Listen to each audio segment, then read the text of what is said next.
bonus edition of Technical Foul, the sports podcast you never knew you needed. And it's your boy, TIMKINZ, the number 3, a.k.a. Ass Ketchum, a.k.a. Mr. Give It To Me. That's all they get. That's all they get. I'm the RJ. Only known as The RJ. And I'm Camille, point guard of the crew, the real life Tifa Lockhart, the girl next door. You know, holding it down for all the women who love sports.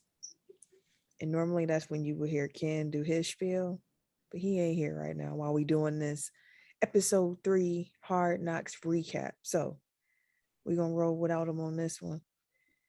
But before we do, I just want to say, if you have not yet listened to our weekly show, please go back and do that as well. It's a hoot. A hoot and a half. So Hard Knocks started this past week with one of the coldest shots I have ever seen before. That drone shot was amazing. Motherfucker was absolutely gorgeous. Like, honestly, I thought it was like a computer rendering. I'm like, man, they really went all out. And then I realized like it was just a drone. I was like even more impressed. Mm-hmm. And most of that was the practice facility. Yeah, I didn't realize they even had all that. I was like, Jesus. That's what I was like. With Jerry actually putting them, I was like, you can see Jerry money around this bitch. That's for sure. I definitely said this team looks every bit of the $6.5 billion that is worth. Yeah. Yeah, that's one thing you can't call Jerry Jones. He ain't cheap. No, he definitely ain't. They said that drone shot took about 15 attempts to do. I'm sure it probably crashed into shit. Well, they showed that at the end, like it crashed into like that huddle at the beginning. Like if you watch like the outro credits, like they showed it. Yeah. I was like, Jesus, 15 attempts for that 3-minute one shot take, which they got from, I don't know if you saw the drone video of that bowling alley. Mm-hmm. That's where they got the inspiration from. Okay. So that's a good way to use other creative minds to help fuel your creativity. See, what you eating? It sounds like it. He's definitely having food right now. That's why he turned his camera off. And he muted. You know when it be, yeah, my bad, bro. I got some over here on my Naruto. This dude right here, fam. Anyways. See what I thought you were gonna say is that that's a good use of a drone as opposed to other ones, but I like it. I like where you went a little bit better. Anyway. Yeah, Jerry Jones was showing his wealth all throughout this episode, from that facility to him getting dropped off on the practice field in his helicopter. I was like, okay. The chopper. Bro, I'm like, dog, you never gave these motherfuckers money. Like, damn, you showing up to practice in a copter? In a chopper? Then later on, they had the one where he was in this chopper and his son called. It was like, can I go back and pick up Steven? And he was like, I guess we can go back. I was like, that Jerry did not want to turn that helicopter around, but you know, he had to do what he had to do for the cameras. I'm busy, bro.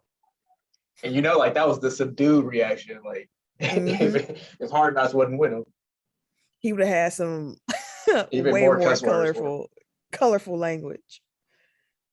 But yeah, also I laughed at Dak Prescott saying that he used Under Armour when he was a kid as Spanx.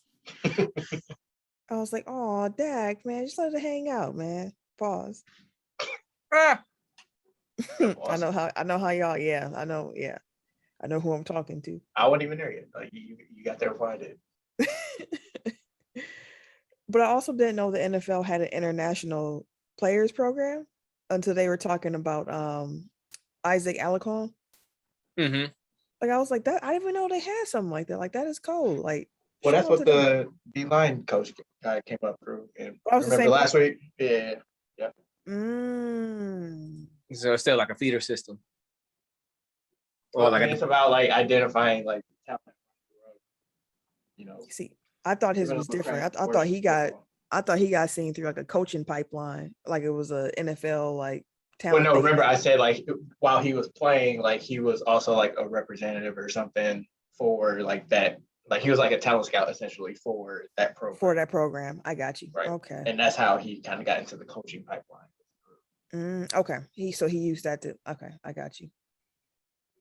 But yeah, it was tight to see him and see his family with him. His family was super geek at Oh, the his game, mom. especially his mom. Yeah, it's nice to see that like football moms are the same regardless of like ethnicity. Like Yes. that's how a mom watches football. For sure. They be so into it. You know, but some of these seats, I be looking at what moms be at. I'm like, bro, y'all couldn't got moms better seat. I mean, he's like a practice squad player, man. But he ain't on the team yet. I hear you. I guess. Like, yeah, you don't get them perks yet, bro. You don't even know if you're gonna be here at the end of this. They used to not let them wear the star on their helmet for a while until they actually made the team. Treat them like they in basic training. You gotta earn that star. Walking around with ain't shit on your sleeves, your uniform, but your name ain't even on that bitch. Like I'm sure you saw the game. Like you gotta work your way up, even if you're family. It'd be on there, but that's funny. Yeah, that's fair though. I see that. That's fair. Trayvon Diggs got his spotlight this week. Yeah, that was dope. I didn't know Stephon was his brother. I was like 4 years older too. I was like, okay. Well, Stephon is 4 years older than Trayvon. His son is funny. His son. He was on yoga. At the game hollering, Trayvon! And that's definitely how kids be too. Like as soon as they get your attention, then they like get all bashful and shit. Like he saw me. Like, yeah, he was even after the game when they lost it, he was like, it's okay, you guys didn't win. Because you know what? You can try harder next time. Whatever cute little kidism he had. They need to go ahead and make that a track. Just go ahead and play it in their tunnel on their way home after every damn game. So they can get used to hearing it. Just yeah, bro. That's just gonna be every game. It's okay. I know you ain't win. Jesus, you couldn't even resist the Cowboys slander. Keep it in the players' tunnel on their way back to the crib. Yeah, after they need to play practice too. Did it in the prayer and then play the little track for him. Amari Cooper made his return to practice in this week's episode of Hard Knocks, and I was watching him run them routes, and I was like, "Those are clean." Dude, it's cold, bro. Then he came off the field and was like, "I was a little sloppy, wasn't I?" And I'm like, "Where?" No, Mari different. Mari's actually one of my favorite wide receivers in the NFL right now. But I was actually excited to see him back because he's, like I said, he's one of my favorite receivers in the NFL, even though he plays for the Cowboys. I liked Amari before he even got there too. So it was nice to see him out there moving and grooving because again, injuries suck. Like we want to beat you at your best. You gotta let that hate in your heart go, bro. Like you can appreciate a Cowboy. It's okay. You don't have to give the qualified and all that stuff. Like just say he go. Like you like him. To be fair, I like Dak, Zeke, and Amari on this, and CeeDee Lamb. Those four. But I usually grab Michael Gallup every year in fantasy because he be getting he gets his targets, he gets his catches and stuff like they have a nice squad. I'm not gonna take that away from them. These motherfuckers just can't win, and that's all right. Man, we have we're gonna do a franchise league in Madden with friends. And I said today I'm gonna be the Cowboys. This nigga Tim just sent the throw up emoji back. Like that's how deep the hate is. Even like he just don't even want to hear Cowboys say it. Yeah, I didn't even know that about Tim. You a real life hater, fam. Like big hater. He don't like them Cowboys. I like that. I like the people though. The players, y'all cool. The team, fuck. But that's all right. The players are the team, fam. Hey, listen, I'm separating shit. I'm separating the artist from the music. Here you go. Here you go. You calling the Cowboys R. Kelly? Low key. I'm separating, music and the person, the talent on the field and talent off of them and the person, and the organization. But it's a dope spot, honestly. Yeah, they really are. Sorry, to your point, like they have a lot of weapons. Like you mentioned Gallup, like I forgot all about him. Mm-hmm. You can't, because if you do, that's what they do. They forget about him, and next thing you know, he got 10 touchdowns and 1,200 yards. And Zeke is again looking very good in practice. Like last year, he did not look. He looked out of shape. He looked, he looked slow. he just didn't look right. But this, it looked like he took this off season serious, and he's like, you know what? Let me get back to it, because that man was dancing on cats all through. Moving. Like, I was watching like, Jesus. And he know how to stay low. Like he keep his pad level low. So when he's going through the whole, like everything he do is just compact and you just keep it tight.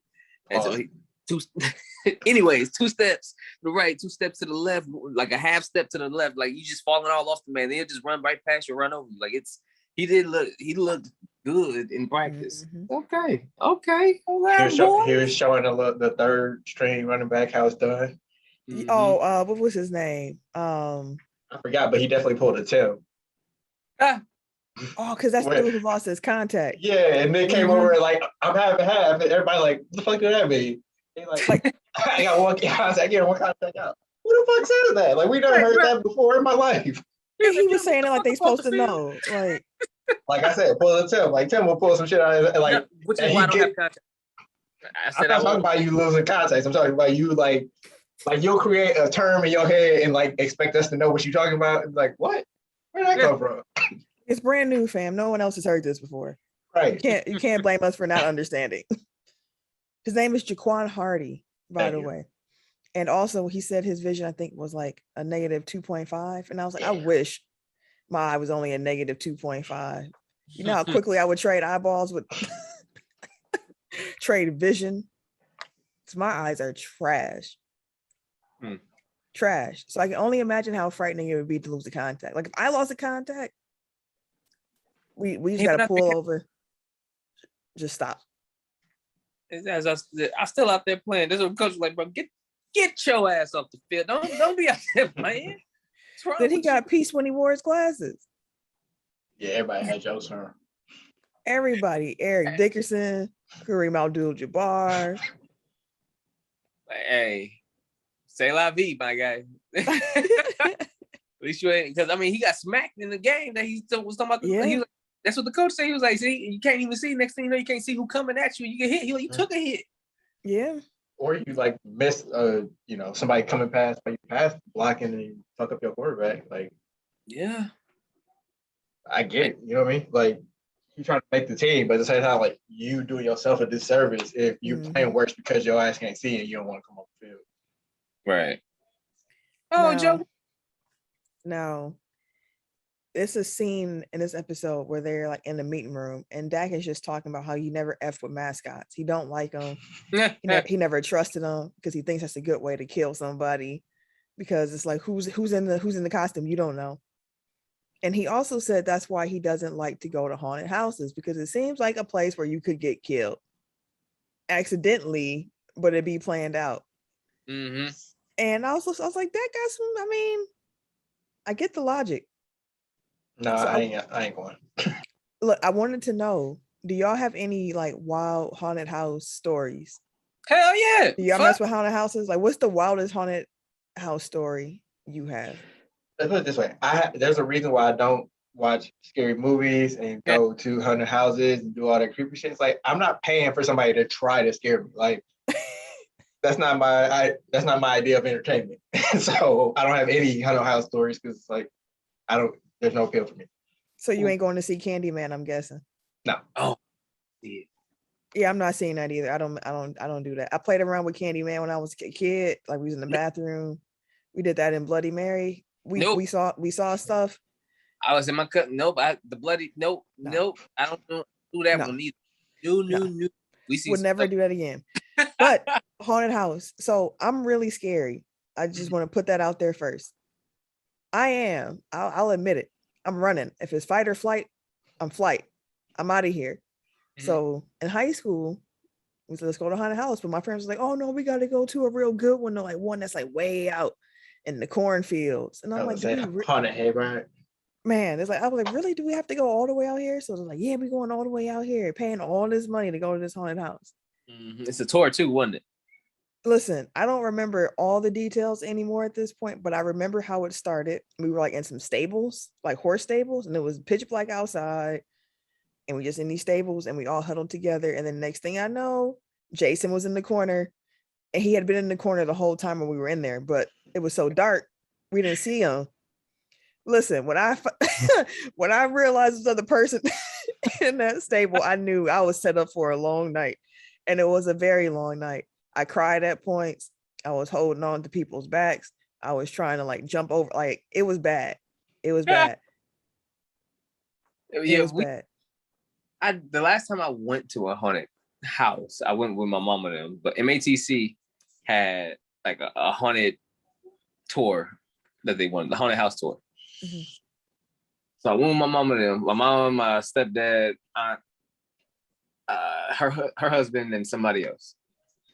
And we went out to Slinger and Arrowhead. So we went out, and it was one of them that had like 8 floors. Mm-hmm. So we started off, we walking in, and like you said, I guess they got a thing with Jason. So Jason was walking behind us all the way into the thing, but I wasn't the last one. My stepdad was the last one, but he was like, I can't go nowhere because they so damn scary. He was like, so you gonna kill me? You gonna kill me? Go ahead, kill me now. So he walked with us all the way to. So as we're walking on this trip, we gotta go walk into the house. Some dude all of a sudden come out of nowhere. It was like, hey, go back. We outside, man. We like go back.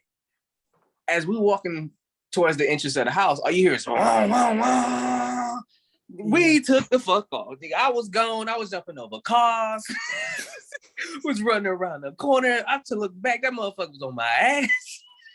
I feel like I'd be even scared, more scared now. Do you think you'd be more scared now, or that you were more scared than when you went through?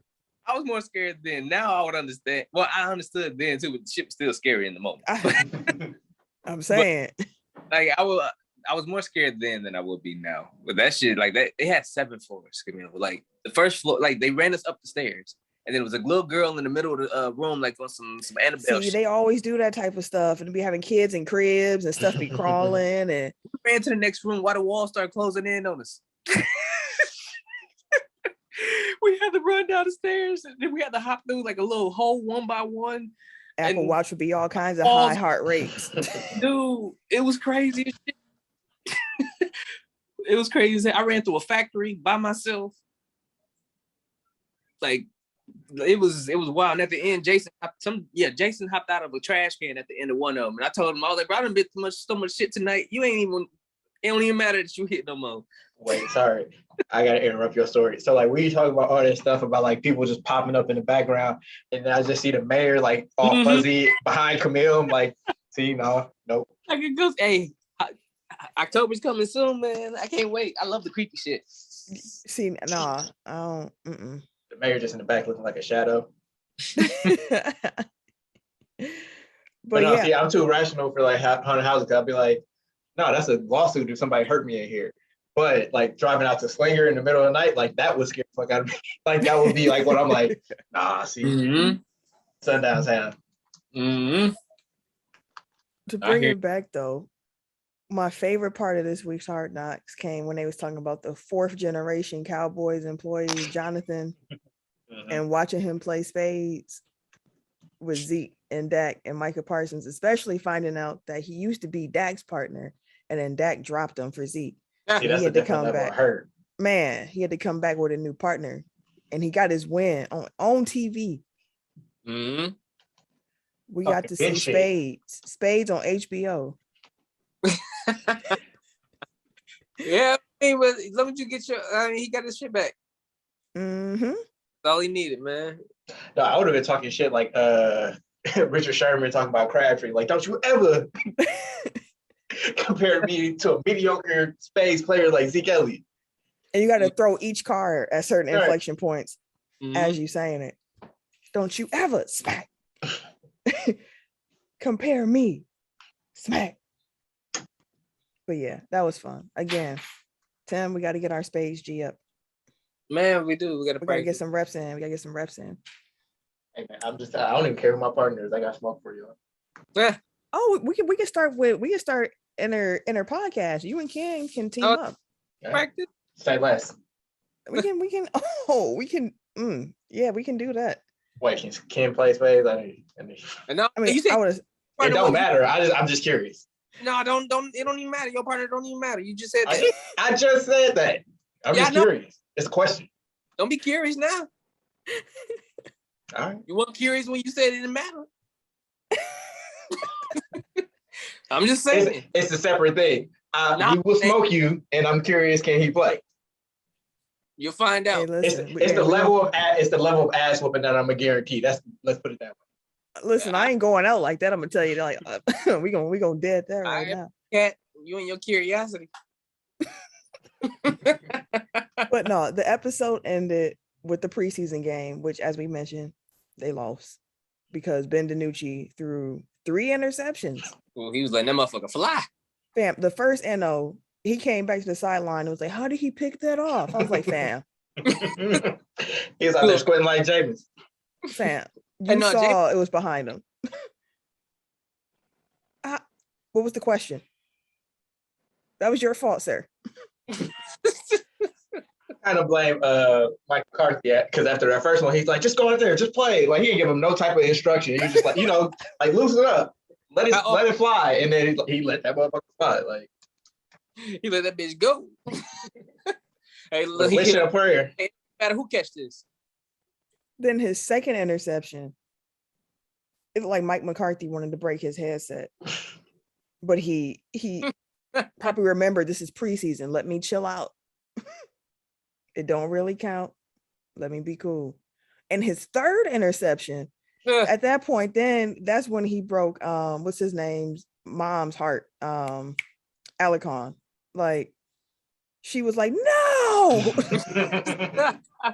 She was standing, she just sat down, like her whole soul left her body. I was like, dang, 3 NOs is hard to overcome. It's like she was like trying to like pray for him or whatever like that. Try to give him like good omens, good vibes. Like it's all gonna be good. It's all gonna be what the fuck. She was praying him through, and Ben just said, "Nah, we're gonna let this fly." So we see my guy lose his job because I feel like we saw my guy lose his job. Hey, DiNucci. You think he gonna lose his job? I mean, they got plenty of quarterbacks in that room. Like Eric Gilbert. Chopping it up. They've been saying that, the backup spot is wide open. So yeah, I don't even know who that redhead is, but like I feel like DiNucci is either 3rd or 4th on the depth chart, like going into it. For a second, I thought it was Dalton. I'm like, I know you ain't got a twin here or something. I'm like, you ain't supposed to be here, sir. I'm sitting here trying to check. Like, hold on, let me double check the Cowboys depth chart. Garrett Gilbert. Yeah, that's the second. Like there was a third. Yeah. There's another guy one. Yep, and the other one is Cooper Rush. Okay, that's the redhead, I think. Yep, it is. That's terrible, bro. Terrible. So as we record this on Saturday, today was a lot of teams, getting their preseason games in. So I don't even know if the Cowboys played their next game yet. Let me check. Spoiler alert. They have not. They play tomorrow. For sure. So we'll see if they can get a win this preseason. They play the Bucks. No, they play Jacksonville. Oh, that was week 1. Why y'all give me week 1? We still on preseason, bro. What's going on? Yeah, they start the season off in Tampa, so that's gonna be tough. But yeah, that was Hard Knocks, 3rd episode. I thought it was pretty good. Some entertaining moments. They really just brushed over like the COVID stuff though. Like they mentioned Dan Quinn, but apparently like CD got sidelined, and I think like 3 or 4 other players too. Yeah. Because like I remember seeing like the news alert come across, and I was like, oh, we're gonna find out about that in Hard Knocks. And it's like, no, just a little mention. Just a little mention that Joe Witt was gonna be calling the game instead because he had to go up there. Yeah, COVID ain't the focus at all. I mean, they make a couple notices, like Jerry Jones mentioned he'd been poked more than like a Cocker Spaniel or something like that. All the shots and stuff that he's been getting. But yeah, that was the show. Hope y'all enjoyed this little bonus recap episode of episode 3 of Hard Knocks with the Dallas Cowboys. Again, if you have not yet listened to our episode this week, episode 214, Thoughton. Right? Make sure you go back and check that out. But We're gonna sign Hold on, off. Camille, before you Oh. sign off. I know we usually don't do tech file challenges for bonus episodes, but like send us your horror stories from haunted houses, scary movies, whatever, scary shit, spooky shit. That'd Mhm. be- What you say? I don't know what he said, but I he's said that smiling would be about it. interesting. Oh yeah, yeah. I'm with that. And now we sign off. If you want to follow me on social media, you can catch me Wait a minute. on the Twitter and Instagram at Camille Monet, CAMILLEMONAE, because Your mom is fancy. thank you, Fake Ken. At the world champion Milwaukee Bucks burner on Twitter. That's all you get. Yep. And it's your boy, K Harris, the gentleman. Nope. What is it? Oh no, I always do his intro for his outro. Go ahead, Tim. I know you know his outro by this point. Shit. K underscore gentleman. No, No. K, everyday gentleman on Twitter, right? The everyday gentleman. Yeah, nah, I ain't got it, both. I know his socials. It's K Harris 216 on Twitter and everyday underscore gentleman on Instagram and Snapchat. And it's your boy TIM.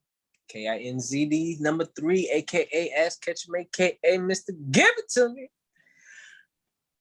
Say la vie. So long, farewell. Peace out, Good night. y'all. Bye.